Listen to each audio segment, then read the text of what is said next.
Hi friends, very good evening to all. ఈరోజు Nifty 225 పాయింట్ల నష్టంతో 24,837 వద్ద ముగిసింది. Okay.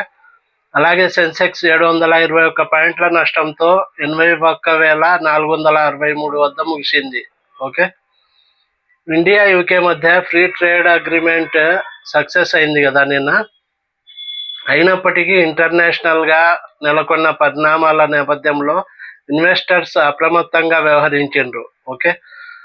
Nifty mid cap index 1.6%, Nifty small cap index 2.1% నష్టపోయినాయి ఈరోజు. ఓకే. ఇండియా విక్స్ అంటే వోలటిలిటీ ఇండెక్స్ 11.27 వద్ద ఉంది. Okay. Health care, pharma sectors మాత్రమే లాభపడినాయి ఈరోజు. Okay. Media, energy, defence sectors ఇంకా వేరే సెక్టార్స్ అన్ని భారీగా నష్టపోయినాయి ఈరోజు. ఓకే.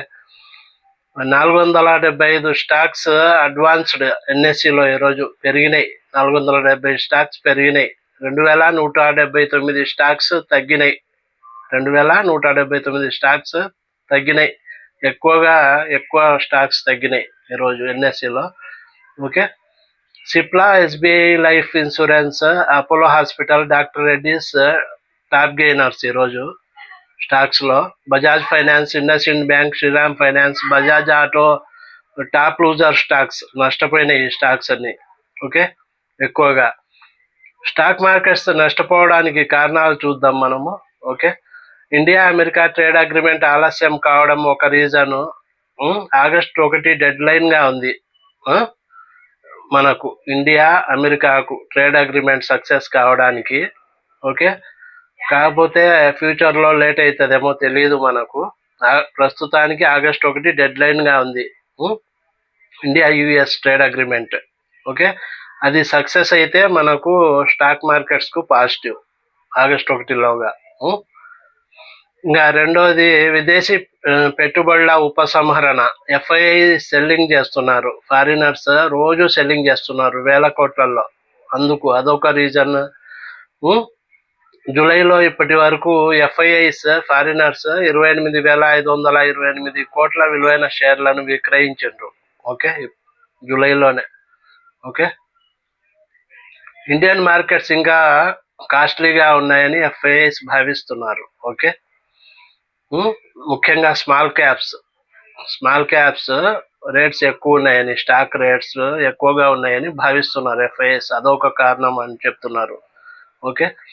వీక్ Q1 రిజల్ట్స్, ఎక్కువ కంపెనీ రిజల్ట్స్ అన్నీ వీక్గా ఉన్నాయి, చాలా వీక్గా ఉన్నాయి. అదొక కారణము.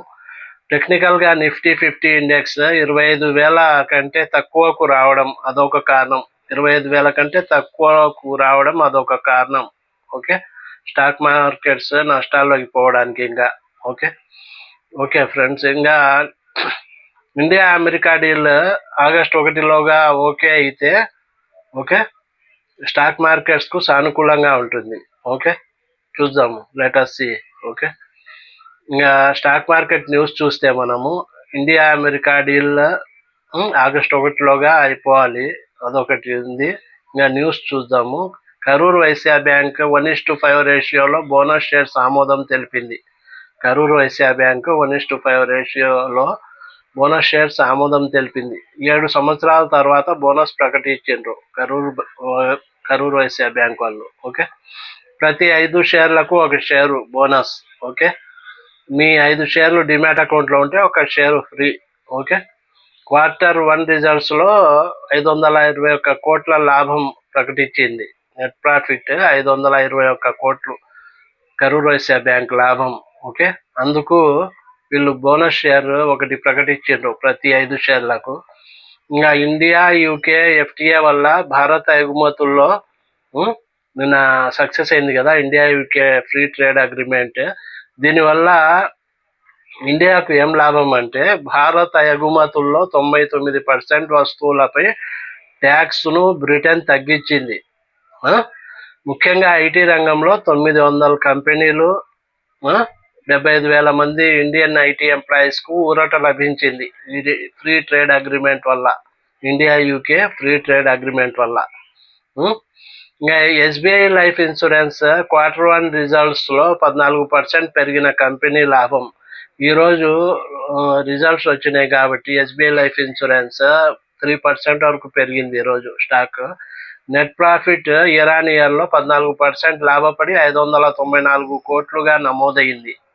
ఎస్బీఐ లైఫ్ ఇన్సూరెన్స్ లాభం ఓకే 594 కోట్లుగా నమోదైంది, 14% పెరిగి. Okay friends, thank you, see you tomorrow.